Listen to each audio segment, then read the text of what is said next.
general manager of the Cameroon Development of Cotonou, the set called the National Cotton Development Company, Sodecoton, who doubles as the president of the National Football Governing Body, FECAFOOT, Iya Mohammed, has been arrested and placed under interrogation. At the same time, 5 people are said to have incurred serious wounds in a plane crash around Gaoundéré, that is in the Adamawa region. Meantime, in Boya, the pro-chancellor of the University of Boya is out there to broker a deal between the striking arm, the quarreling parties at that University of Boya. This and more in this primetime newscast on Equinox Television.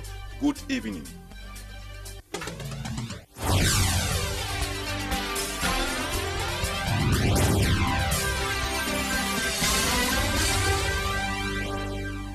Hi there, televiewers of Equinox Television. You're welcome to this 6 p.m. primetime newscast on this People's Channel. We say happy start of the week to you all. The general manager of the National Cotton Development Company, Sodecoton, who doubles as the president of the National Football Governing Body, Iya Mohammed, has been arrested and placed under interrogation. Iya Mohammed's questioning began a few minutes ago and is taking place at the national headquarters of the Gendarmerie. Roland Akong, Yaoundé Bureau boss, takes the rest of the story. Iya Mohammed was escorted by gendarmes Monday morning from the Yaoundé Hilton Hotel to the Secretariat of State at the Ministry of Defense in charge of the National Gendarmerie.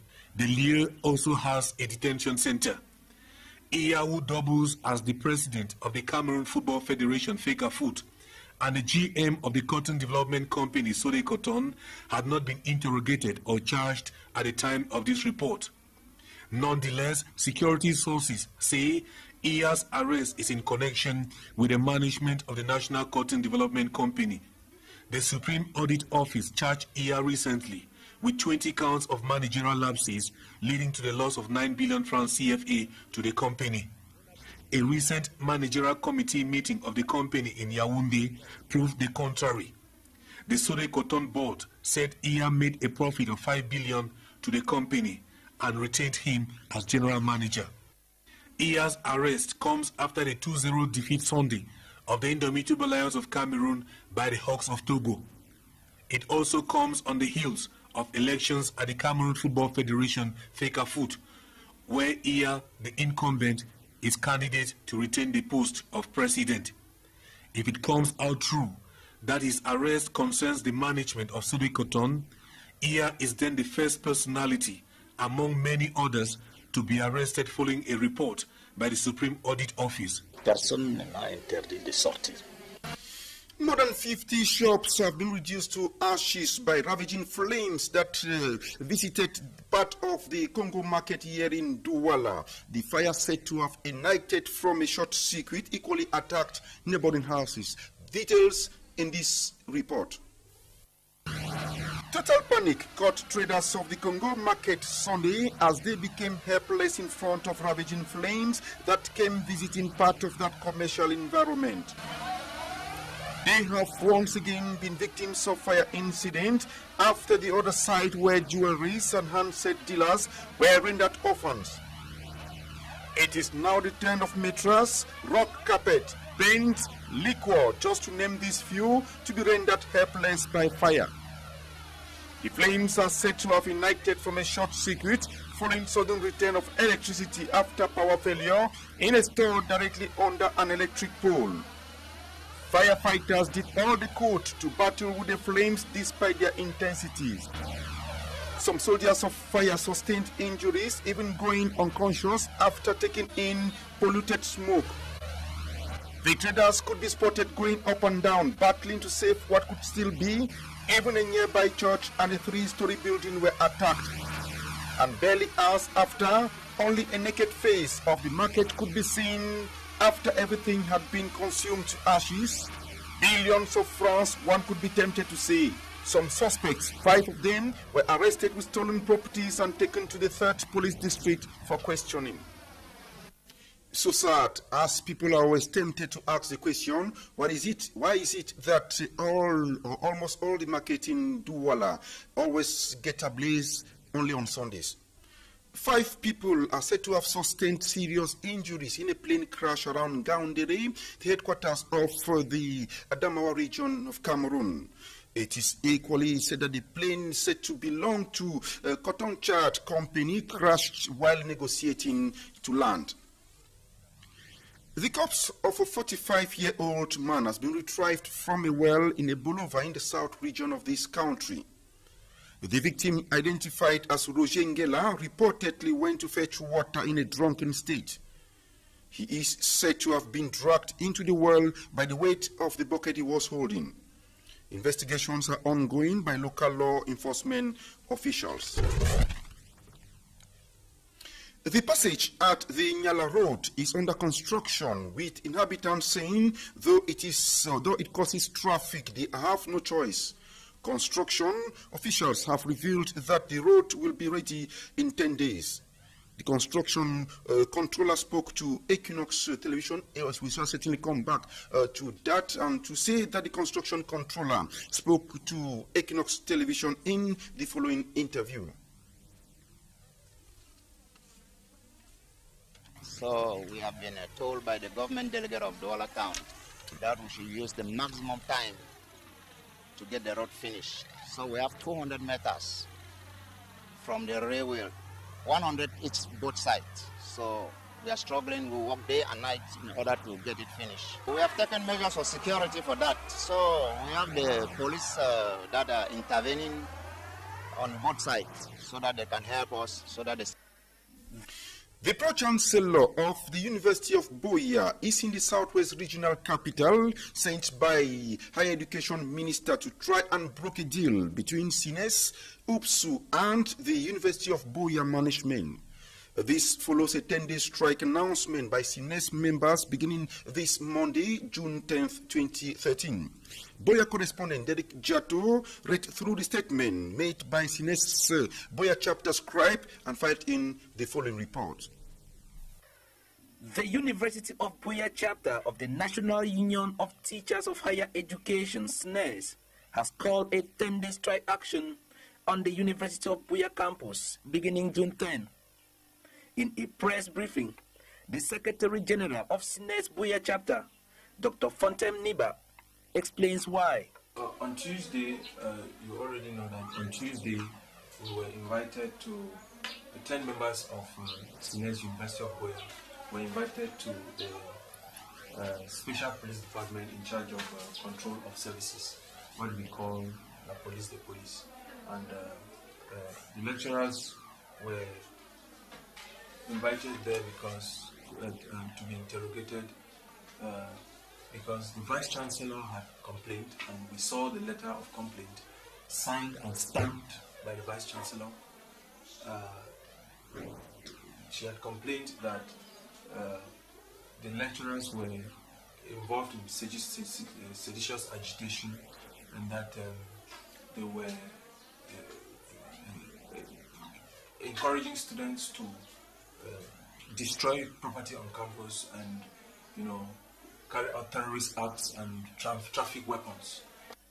To answer the question as to why SNES did not attend the in-camera dialogue meeting with the University of Buea Vice Chancellor, the Secretary General of SNES said the chapter was not safe an official invitation letter.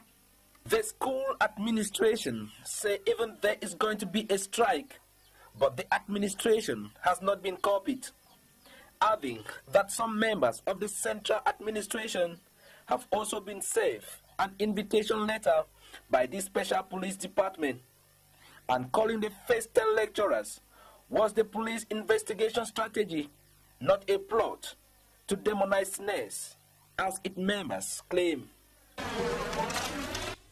Thank you sincerely, Derek Jato.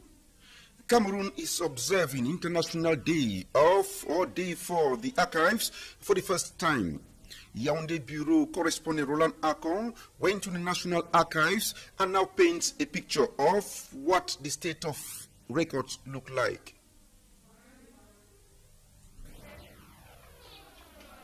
Inside the main room of the National Archives of Cameroon, one catches a rare glimpse and understands the state of archives in this country. where we find ourselves is not the best. You don't find this in so many places in the world any longer. So this place is not only old, but it is small. And so business can no longer be done here effectively. A diagnosis has already been done. We can say that we know what we are suffering from, and we think that in the days ahead, given the fact that a diagnosis is already done, things are going to get better for Cameroon. It illustrates the dire need for the digitalization of records in the National Archives. Digitization is an end. We don't begin with it. But what we're beginning is to do an exhaustive inventory of all archival deposits and services. And that's what we are doing now. When we finish that, we'll be able to tell you exactly how much archives we have, how many linear meters of archives we have, the state under which they are. And that is what is going to inform us about the options. By options, what do I mean? The equipment that we are supposed to acquire, the softwares that we are supposed to acquire. The number of visitors at the National Archives have risen from a few hundred way back to over 3,000 persons now, showing the interest the public has for the records storage facility. Most of them, when they come in here, they are not very appointed. I say they are not very warm. By the time they leave here, some of them tell us they didn't believe that they will get what we have, what we are offering. But above all, so many of them are so demanding, they do not even want to pay, even for photocopy, or even they are like, we should stay here till 8 o'clock in the night, because some of them leave work before they come here, and they don't want to know how much staff or how many staff we have here. Theirs is that if they come here, they should go away satisfied, fully satisfied. I'm now inside the room where newspaper records are stored. We have records here, 1906, 1912, till date. You actually have records. We stumbled over La Presse du Cameroun, the national 4-page daily newspaper published in 1961 in Cameroon. At the time, the paper was sold at 45 francs CFA. After talking archives, we now go religion. The Bishop of the Bafoussam Diocese, His Lordship Dieudonné Watio, has consecrated the Vatican city of Balengu, the Church of Catholic Faithfuls in that part of the division in the West region. The ceremony took place recently, with the bishop describing it as hostilic and historic. Hansen Fonchandi has the rest.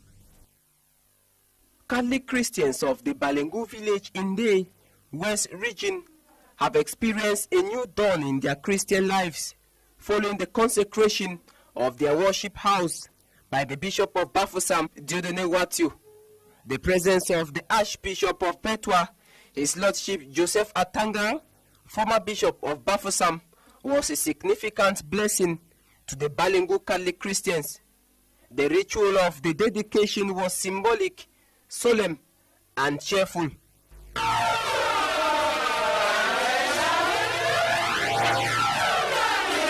Celestin Pantui, president of the organizing committee, praised Christians for their selfless contribution for the realization of the project. To men of God, the dedication of the Balengu Catholic Church is an example for others to emulate. To them, God should be worshipped in a convenient atmosphere like this.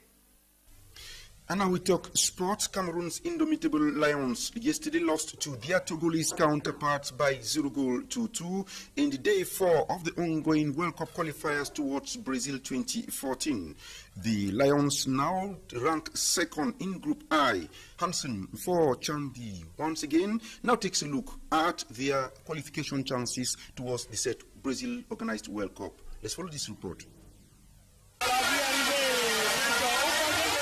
Cameroon surrendered first place in Group I to Libya on goal difference after they suffered a surprise 2-0 defeat to Togo at the Lomé Soccer Sanctuary to complicate their chances of qualifying for the 2014 World Cup in Brazil. Despite the absence of unavailable star Emmanuel Adebayo, Togo managed to score in each of the two segments through Kolam Ameu and substitute Lalaweli Atakora. This defeat and Libyan DR Congo draw Saturday catapulted the Libyans to the first spot with 6 points in Group I. Cameroon is now on second spot with same 6 points but goal difference. DR Congo lie third with 5 points and Togo last on 4 points. The standings in this group gives opportunity for each of the teams to show what they are made of in the last 2 games. For qualification remains an open bid to all. The defeat is a baptism of fire for the new coach, Volker Finke, on his first competitive outing with the Lions. Cameroon's qualification in this group therefore lies on probabilities. However, there is a theoretical possibility for Cameroon to qualify to the next round. They need to beat DR Congo and Libya in their last 2 games. Should they beat DR Congo and draw with Libya, while Libya beats Togo, it will therefore be a result of direct encounter according to CAF's tiebreaker rules. Here Libya has an edge after beating the Lions 2-1 in the away leg. Pundit therefore hold the only way for the Lions to qualify without taking into consideration mathematical calculations is to win their last remaining 2 games. It will therefore be a clash of the titans this Sunday against DR Congo in Kinshasa. That is Mbappé Lepe and Roger Miller's Cameroon for you. Still talking sport and football, and on to this obituary page that is announced of East footballer Louis-Paul Mfedi. This one-time jersey number 10 and striker for the indomitable Lions of Cameroon, who thrilled football lovers in the 1990 World Cup against Diego Maradona's Argentina, died in Yaoundé today. Today, definitely, he died after a protracted illness. And before he fell sick, Louis-Paul Mfedi had trained First Division club side Panthère Sportif of Banganté. With that, we come to the end of this first part of the news, 6 p.m. of course, but we do invite you to stay put for time for us to receive our guest into the studio.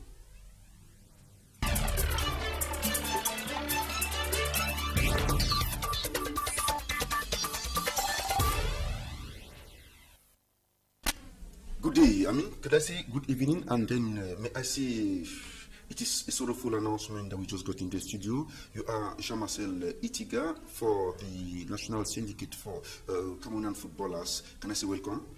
Thank you and good evening. It is a sad news, the death of Louis-Paul Mfedi, who had the information some 1 hour ago. We were called to make us inform that Louis-Paul Mfedi finally, after a long protracted illness, died, and the entire football family is really sad with this bad news. Now, what is the first action that Sinafok took immediately after receiving announcement of this death, and what equally happened to this other East footballer called Binke Bankop, who died last week? Yeah, Sinafok just did what we had to do. That is, our leaders, the national president David Maevi and all his directory board, called the family to express their regrets faced to this sad event that has happened in that family, and we're going in the next days communicate what really Sinafok is going to do as concrete actions. But I'll let you know that while he was ill, Sinafok, through his honorary president, His Excellency Albert Roger Miller, went to pay him a visit and brought him some sort of help to give him a helping hand, so that we thought he was going to stand back and get up after this sickness. Unfortunately, the sickness brought him down, and we are just regarding to wait and see the official program that the family is going to bring up, so that we bring up our participation to accompany the family into this sad and very difficult moment. Now let's talk football proper. The Indomitable Lions of Cameroon lost to their Togolese counterpart. That was yesterday Sunday by 0-2. You see, in a match like this, how do you foresee the Lions' qualification chances? The qualification chances I see intact. They are there. We have 6 points. You just mentioned it from the report we saw a while ago. We have 6 points. Libya has 6 points. We still have 2 matches to go into this group. And in case we win the 2 matches, we're going to qualify for the next round. We'll be topping the group with 12 points. Now, the only problem is that we are not in a possibility to explain how the group is going to react, because the next match is on Sunday. They have 6 days to prepare the match, and we hope for this moment, from this moment, the staff, the technical staff, and all those that surround this team are aware that they have to prepare the encounter with the maximum concentration. The environment around, the immediate and far environment of the Lions should be really somehow quiet to permit these guys to prepare the match and go out for a victory on the way ground. It took the Lions of Cameroon almost 10 days to prepare for this match against Togo. And playing against a Togolese side that stopped training for 3 days just to lose 0-2. Is the problem the players or the technical staff? No, the problem was the management around the Lions. They took 10 days to prepare, but did they really prepare for 10 days? That's the question. I had the chance to be in Yaoundé from last Tuesday to Friday to Sunday. By the time the Lions were leaving Yaoundé, in fact, if they had a really serious training, it was just on Friday morning. On Thursday evening, they came at 4 p.m. at the Yaoundé main stadium, but the Central African national team was there to train. So they spent an hour doing nothing, just washing the 4th of Bazobangi training. So they came out at 5 minutes past 5 p.m. to train for 45 minutes. It wasn't serious. Knowing that some days ago they were in Ukraine, in Kiev, in a very cold environment. I mean, those who really organized that friendly were not helping the Lions, because the match was played in a very cold environment, far, far away from Africa. They had to play in that environment, take a plane to come back in Yaoundé, and they had 2 days, Monday and Tuesday, without making any training. So I don't know why the organization was like that, but we all knew that Cameroon was going to prepare this match in Benin and not in Accra, not in Yaoundé. So those that decided that the preparation of that encounter should be made in Yaoundé didn't consider that there was a match that was going to oppose South Africa and the Republic of Central Africa in Yaoundé. So all this made that the Lions were not really fit for for yesterday's encounter. Now, we put the Lions aside and still talk football. Iya Mohamed has since this morning been interrogated at the national headquarters of the Gendarmerie. Now, he doubles, he's the general manager of National Cotton Development Company, but he doubles as the president of Fecafoot. Definitely, is it a winning of Sinafog that wanted him out of the place, or what is the reaction of the Sinafog that you represent? No, Sinafog did not have a personal problem with Iya Mohamed as an individual, as a person. We are saying, and we continue saying, that the actual text of Fecafoot, rules and regulation, doesn't permit that someone fairly can go into those elections and win. So our fight was that all this should be harmonized. The laws, rules and regulations of Fecafoot should be harmonized, and there should be a fair competition as regarding the elections at the head of that federation. Now, the Fecafoot boss, as you said, was arrested this morning, but I think his arrestation doesn't have a link with football. They're talking about his mismanagement at Sodecoton. Yeah, but with him out, because he had so many disciples behind him, with him out of the scene now, is Fecafoot going to have a peaceful environment or a conducive environment for elections? The first thing that is to be done in Fecafoot is that the text and rules and regulation of that federation should be respected. I want to say that as soon as the vacancy would be proved at the head of Fecafoot, the first vice president, Mr. John Begedinde, will take on power and assume he will handle on the matter until the next election. But don't you forget that John Begedinde is entangled in a problem with the state. That's another affair. We are in a state of where we are in a republic. In our country, laws are made to be respected. Now, John Begedinde, for the moment, he's the first vice president of Fecafoot.